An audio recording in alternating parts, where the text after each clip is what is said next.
Everyone. Hello everyone, how's it going? I'm Marco. I work at Habito. We have a booth over there if you want to grab some merch. And I build applications with Haskell, or at least I try to. And today I would like to talk about Simple Haskell.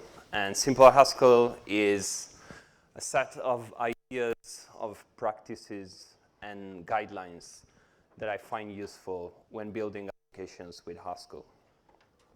So let's talk about our favorite programming language. Sorry, not that one. So Haskell is a fairly old language. It was started in the late 80s, and the first version came out in 1990. And on the 1st of April of 1990, Haskell was officially born. And they didn't know it at the time, but if they wanted the language to be successful, they needed a thought leader, somebody that could share best practices and knowledge among the community, and somebody that could take the language to the next level. And so on the next day, on the 2nd of April of 1990, and this is true, I was born for this specific reason. And if you don't think this is enough of a good reason for me to be speaking here today, then the fuck is wrong with you? So Haskell sees some adoption during the first few years, and the language keeps changing, it keeps evolving, until 1998, when they decide that a stable version of the language needed to be released.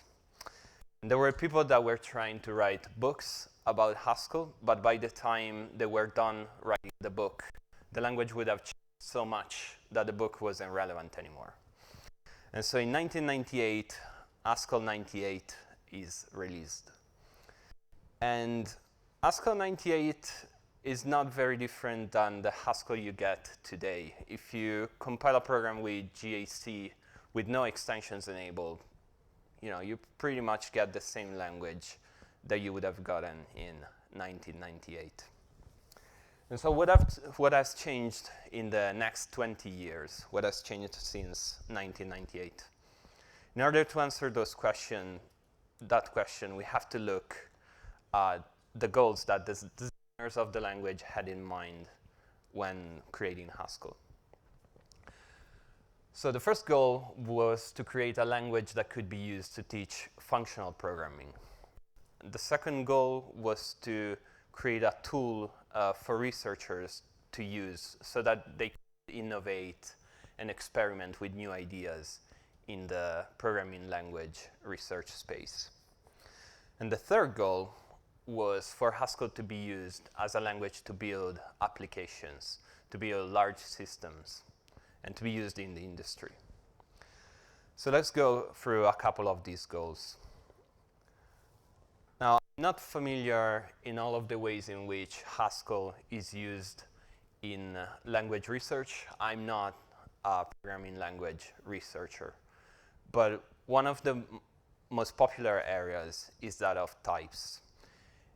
And the idea is that we can improve the Haskell type system so that we can have more powerful types, and we can have more guarantees at compile time and make our programs more type safe. And this is possible thanks to extensions. So while Haskell 98 is a stable version of the language, we can still change it, and often quite drastically, by turning on extensions. And it's not uncommon nowadays to crack open a Haskell file and see something like this, a giant wall of extensions. And the reason why people turn on all of these extensions, now this is not always true, but one popular reason is to get dependent types, or an approximation of dependent types. If you don't know what dependent types are, that's absolutely fine, but very briefly so that we are all on the same page. When you work with Haskell, you're either working at the type level or at the value level, and you really don't have a way for the two to communicate. And the idea with dependent types is that we blur the line between the two. And so you can have types that depend on values, or you can have functions at the type level. So functions that take types and return types. And this is all very exciting and very powerful. And we can say that dependent types are just a subset of what we call fancy types. And so fancy types are all of those types that would be legal in a Haskell 98, all of those types that require an extension or multiple extensions to be turned on in order to be defined. And so to recap, Haskell is a fairly old language, a language that had very ambitious goals, and a language that has succeeded as a tool for researchers. Well, what about applications then? This is the thing that interests me the most. As I said before, I'm not a programming language researcher. I use Haskell to build applications. I'm a software developer. And I'm much more interested in this than the research aspect. And so the question that we should ask ourselves is, do we use fancy types when building applications or not? And after all, this might sound like a dumb question, because if it's true that fancy types give us more guarantees and they make our programs more type safe, then why wouldn't you want to use them? And this is where I start to get some opinions about it. As I say, this talk is entirely focused on building applications with Haskell, and what I'm going to say next will reflect that. So the first issue I have with fancy types is that they look good on paper, meaning that a paper comes out, this new incredible type is described, and these new techniques are described, but what they don't tell you in the paper is the cost of introducing those types and those techniques in your production code base. You always have to keep in mind that papers are meant to explore new ideas, to prove that something is possible. They're not meant to tell you what to use in production or very rarely. And papers don't have to be maintained. Like once they're done, they're done. And an applications is, the exact opposite.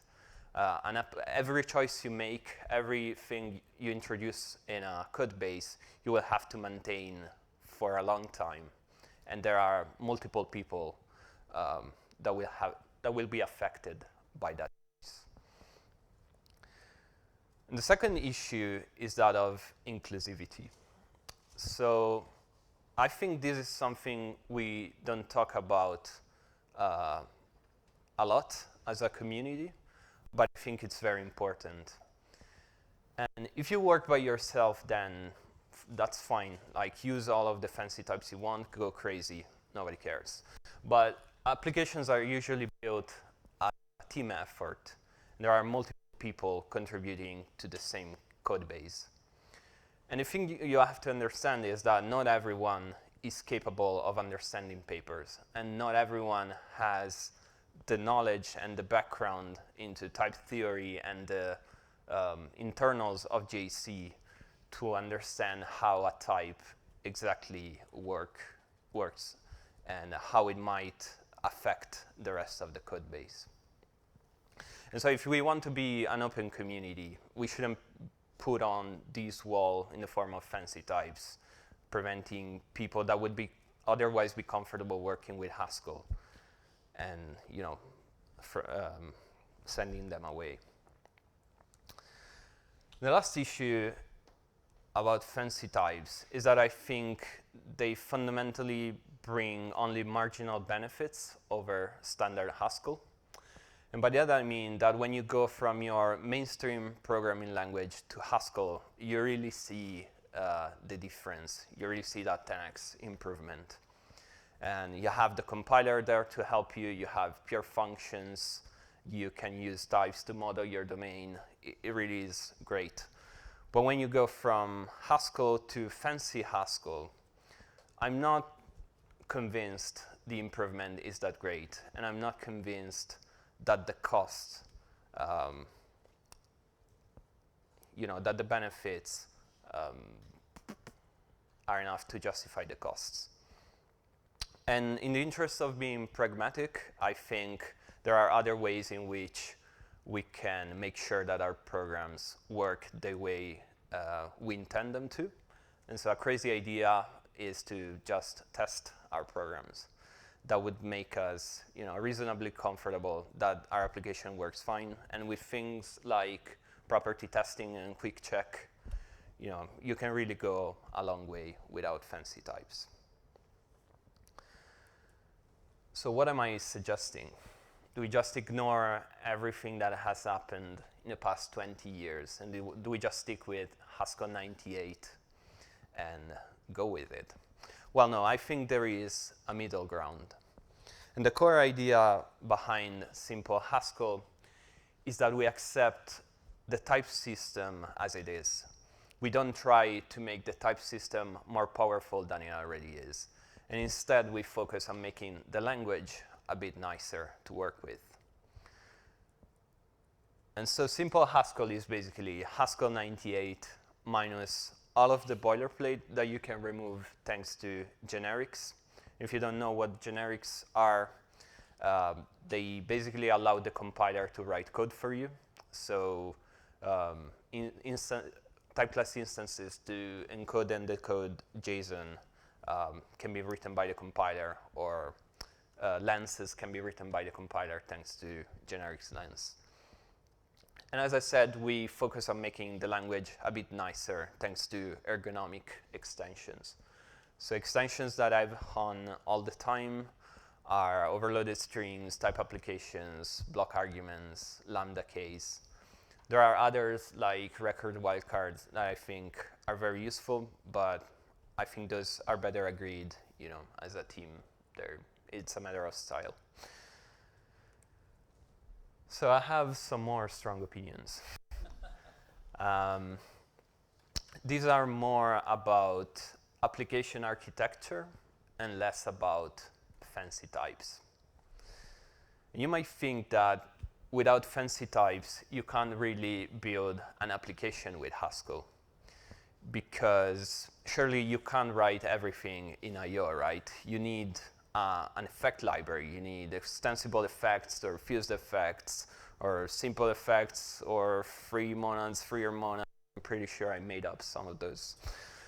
But in order to use all of those libraries, you need fancy types. So here's how I suggest we write applications instead in simple Haskell. So the core principle is that we separate our core from the shell. And so in the functional core, we have our data types that define our domain, and we have pure functions that operate on our data types, and that's it. The tricky bit is the imperative shell, where we interact with the real world, where we have side effects, and where we have all of our impure stuff.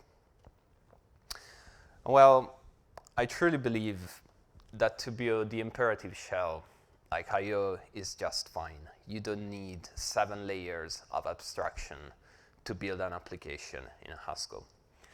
Now, I didn't want to have any code on these slides, but after a round of feedback with my wonderful colleagues, they made a good point that I should put some code on these slides.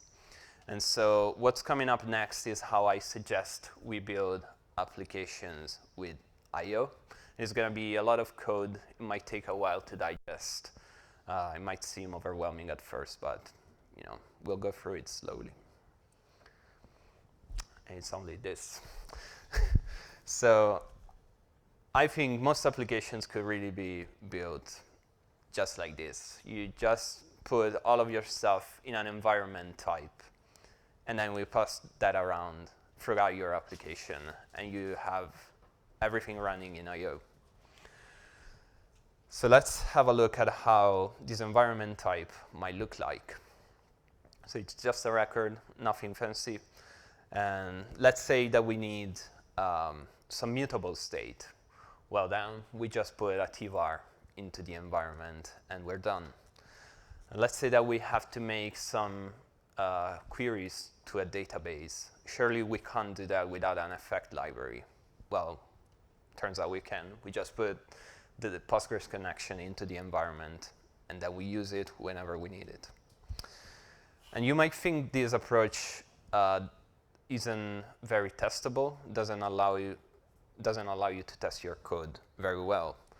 But we can use the oldest trick in the book, which is to program against an interface instead of a concrete implementation, and put all of the functions that we want to test into the environment, and just provide different environments when we run our tests or when we run our application. But let's say you have a very big application and you think this approach would never scale. So here's the crazy idea. When the environment gets too big, we factor stuff out of it into a separate type. And so in this case, we take all of the functionality related to users and we put it into a separate type called user service. And I specifically called it a service to denote that we're working on an enterprise application. And so once we have this separate data type, we just put it back into the environment and life is good again. So this is very, very simple. But I truly believe this approach works quite well to build application in Haskell. And especially in this brave new world of microservices where you're supposed to build small applications anyway. I think this approach fits quite well. If you still think your application is so big that you couldn't possibly scale this approach, I suggest reading an article by FP Complete called the Reader T Design Pattern, where they basically take this approach to its natural progression, and they use Reader T over IO as a base monad and implement effects as type classes. But the general idea, I think, is still the same. Good so far? The next one is going to be quite controversial. It might make you cringe a bit, but bear with me, I promise it's good. Yeah.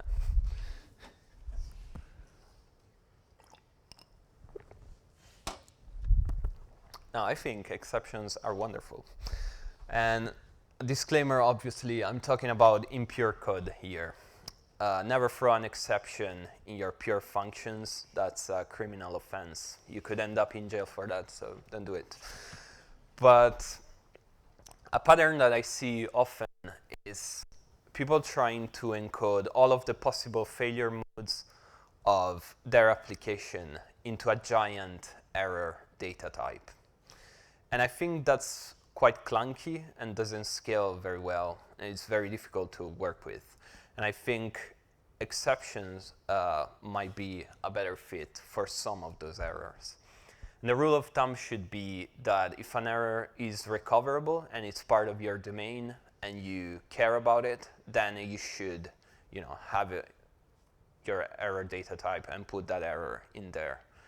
But if an error is unexpected, it's unrecoverable, it's exceptional, and you can't really do anything about it but crash, then you might be better off throwing an exception. So let's go through an example of this. Let's say that we're booting up our application and we want to load some configuration file from disk. So we have our config data type, and then we have an error type that describes the way in which our function could fail. So the file might not be there, or the JSON inside the file might be malformed. So we have our load config function that takes a file path and returns an IO of either the error we just described or a config value. So the first thing we do is check if the config file exists. And if it doesn't exist, we return a config file not found error. If it exists, then we read the contents of the file, and we try to decode them into a config data type. And if the JSON is invalid, we return a config invalid JSON error, otherwise return a config value. I think this function is not bad per se. I think it's actually quite neat, but I have a problem with it, and that's that we have this error data type describing the way in which the function could fail.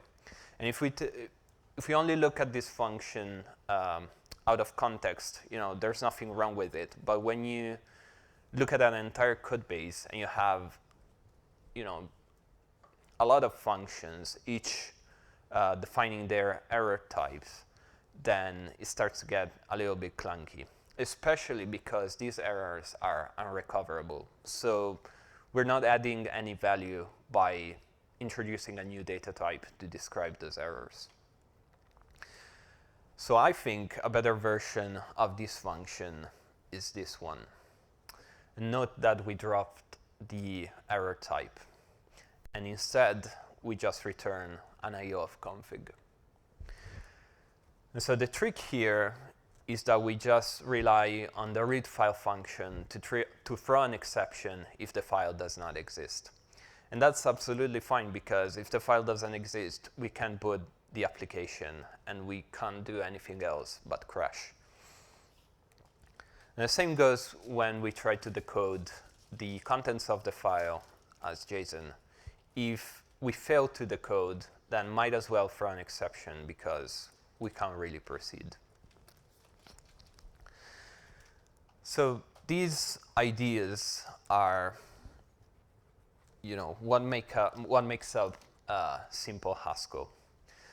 And I know that some people among you might have issues with, yes.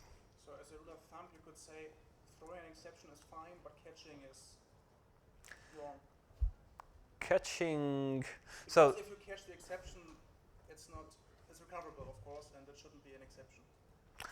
sure, but there are some. So one example that I always think about is when you make HTTP requests.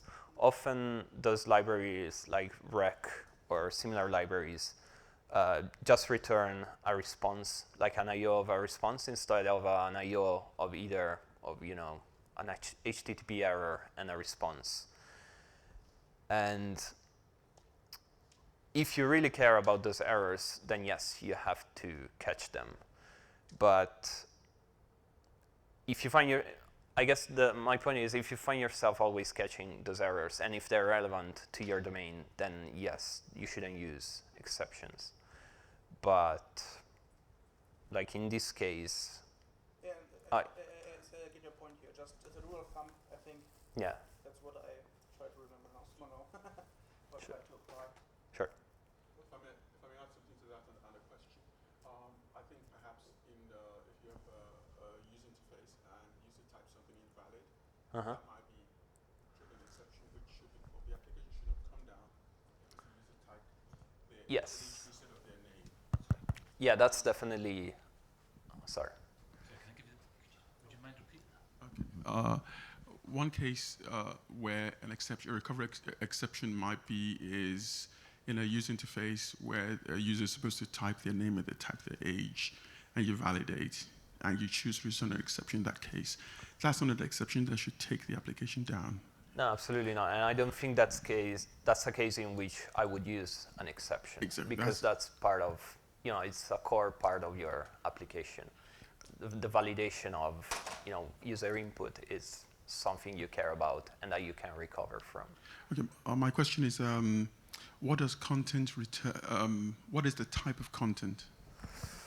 What is the On line type of 3. content? I think it's just an IO of a byte string. So in the type, you don't have, the type doesn't highlight that this function might fail. And actually, that's a very good point, because another thing I wanted to say is that when we run code in IO, we're implicitly accepting that the GHC runtime might throw exceptions at any time. And this is a good case of this happening. And so the way I see it is we can either lie to ourselves and try to encode all of the possible errors in these giant error data types, but the truth is that some functions that run in I/O will always have the possibility of throwing exceptions. And so we're better off either handling those exceptions if we care about them, or just let the application crash. Oftentimes, that's the best you can do. And if it's not something relevant to your domain, that's just fine, I think. Cool. So as I was saying, I know a lot of you might have issues with the term simple. And I guess what I'm really talking about is not even simple Haskell. It's just boring Haskell.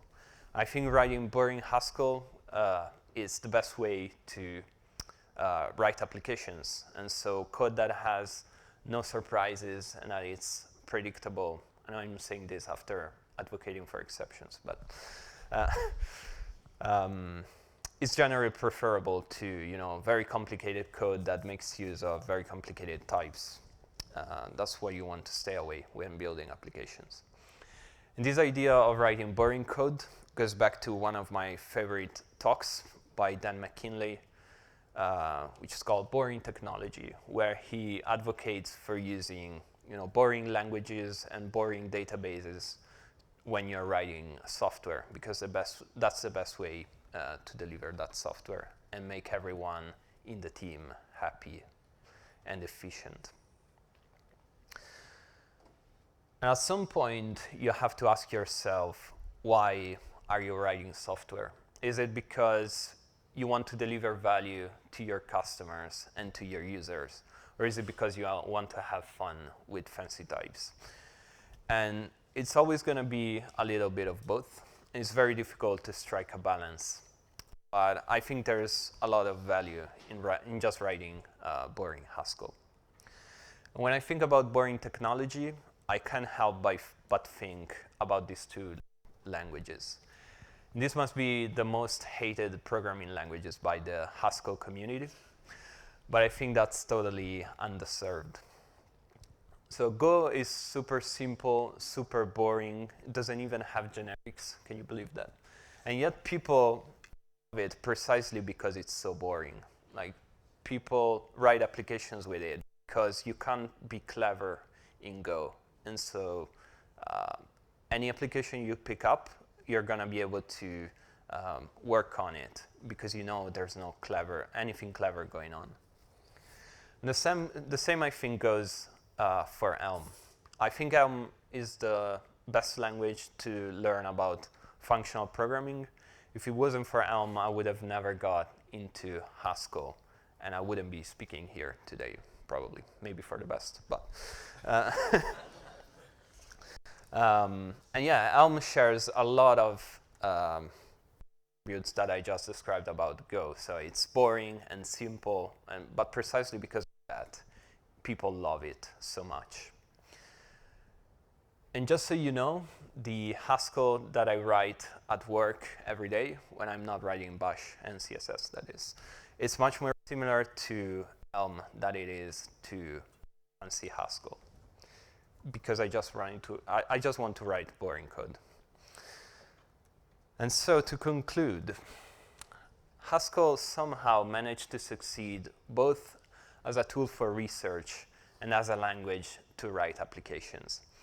And when I think about this, I think it's a remarkable achievement that a single language managed to succeed at both goals. But precisely because it succeeded at both, it means that as software developers, when we're writing applications, we have at our disposal the same tools that language researchers use to do their job.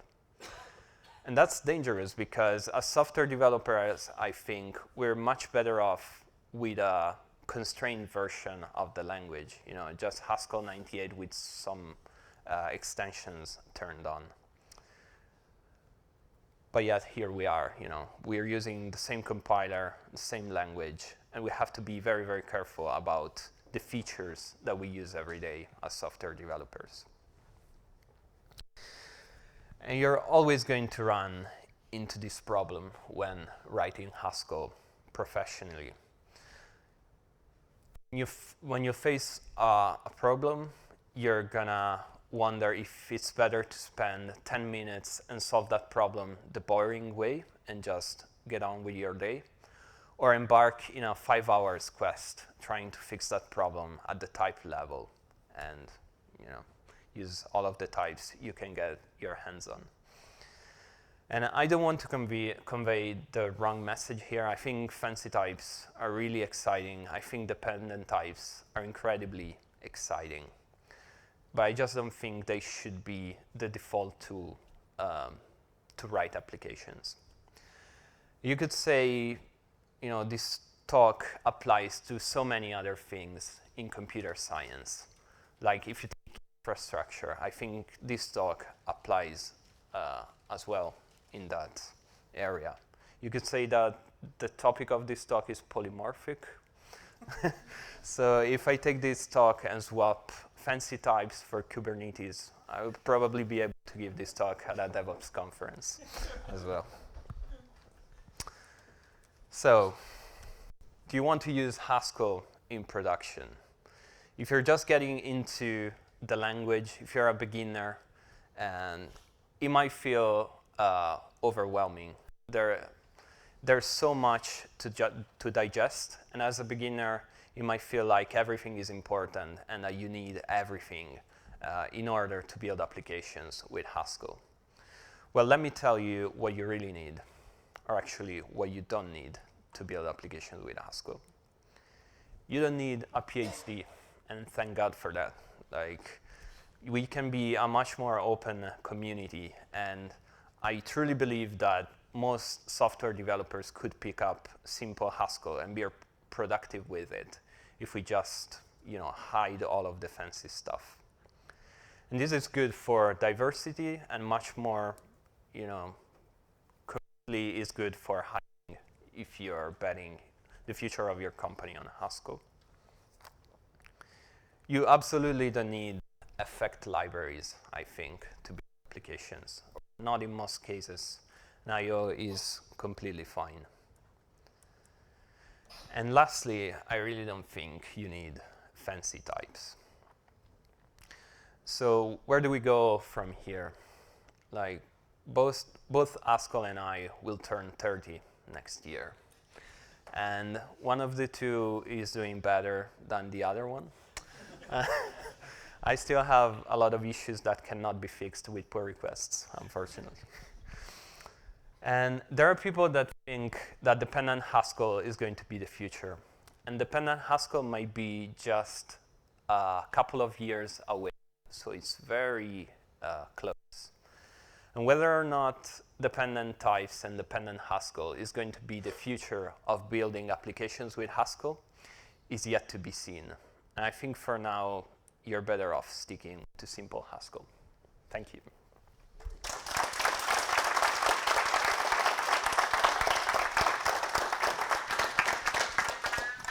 Well, thanks, Marco. Any questions? Got about 5-7 minutes for questions. Yeah.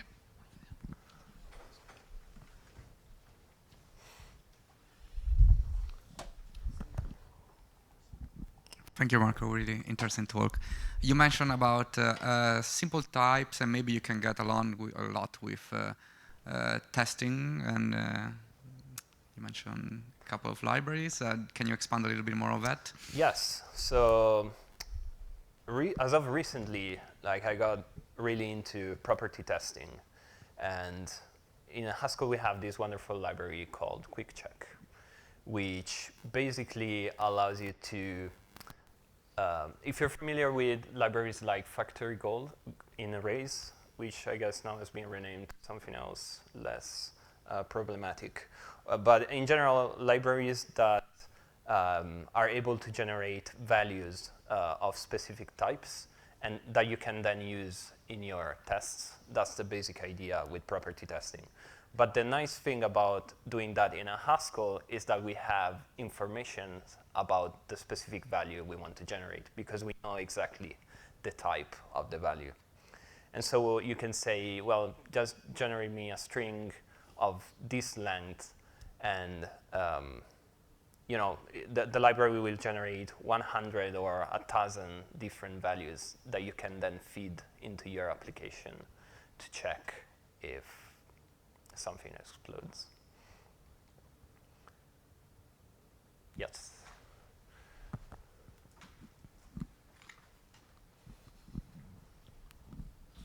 Thanks for the great talk. You describe a whole bunch of features of Haskell that you choose not to use. And I have to say, as I sort of think about the features that you're boiling down to, it reminds me a little bit of Java. What's the advantage that you find in using Haskell in this way, not as opposed to fancy Haskell? That I see where you're getting there, but as compared to sort of more traditional languages. Great question. So I choose to stick to Haskell because I love purely functional programming languages. And Java couldn't be much farther from that. And the fact that we have I/O as an abstraction in Haskell, I think is great. It might not be the best abstraction to deal with side effects, but it's good enough to build applications. And the other thing I love about Haskell is that the ecosystem now is really mature. And you know, people like to talk trash about the Haskell documentation for libraries, or lack thereof. But once you get going with a package and learn to read type signatures and try to, you know, you sort of get a feeling for what a function would do just by the type signature.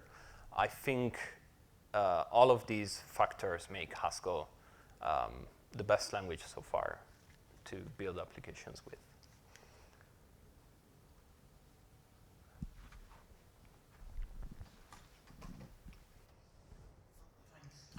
Does simple include things like lenses, monad transformers, conduits, and pipes? Or? Okay, so lenses, I think, I really like what Alexis King thinks about lenses. So you either go full in with lenses or you don't use them at all. And I tend to agree with that. And surely when you're just getting started, I think you're much better off without lenses. But you know, that's up for debate. Transformers, I specifically didn't mention because I tend to not like them. However, one thing that I think it's really good when writing applications with Haskell is that you can use transformers locally. So one thing I do all the time is use maybe t and run maybe t or run except t, so that if you have a computation I/O of either some error and some type, you can run except t and, you know, don't get lost in a million case statements and binds.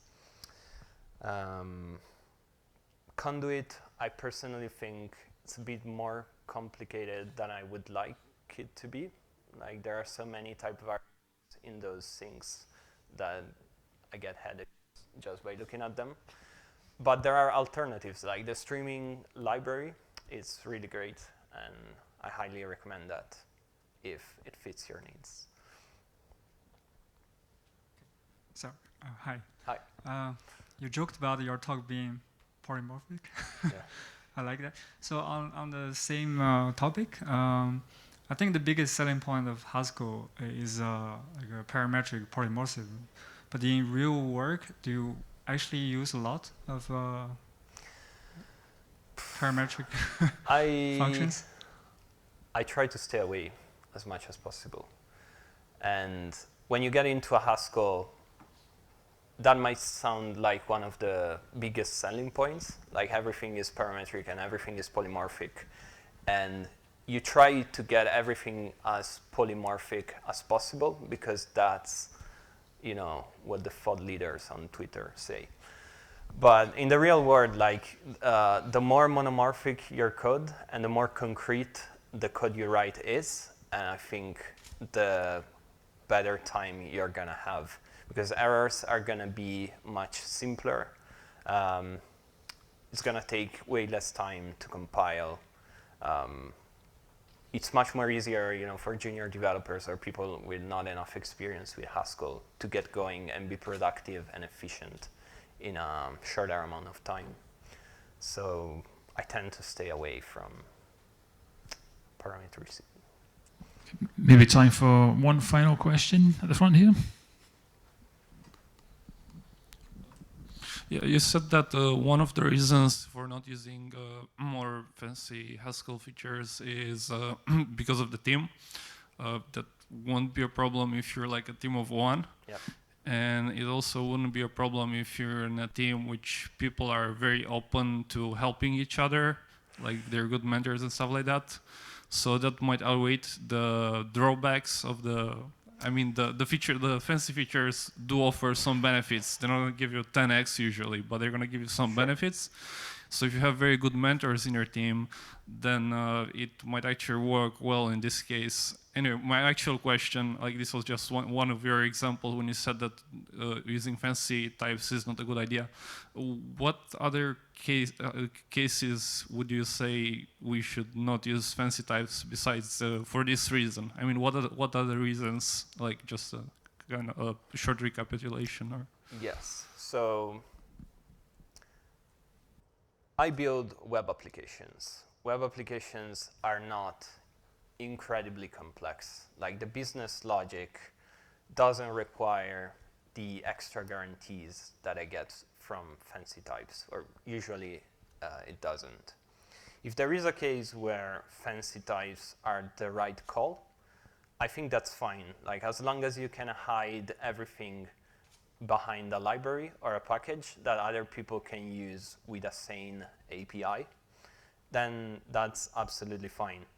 The point about having people that could mentor other engineers in the team is a very good one, but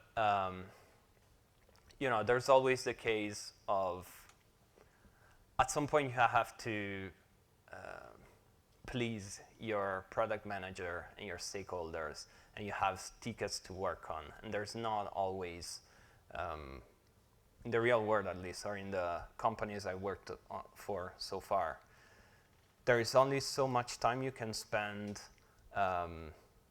training other people and making sure that they're able to do their job. And a colleague of mine came up with this term. I don't know if he actually came up with it, but he mentioned it to me. And he says that every company has a novelty budget to spend. And so I think with fancy types, you drain that quite quickly, and you have to decide how do you want to spend your time. And if there are people that can be mentors to others, then that's great. And I'm not actually suggesting you don't learn fancy types at all. Like, I think it's a valuable tool in your toolbox, but it shouldn't be what you reach for by default.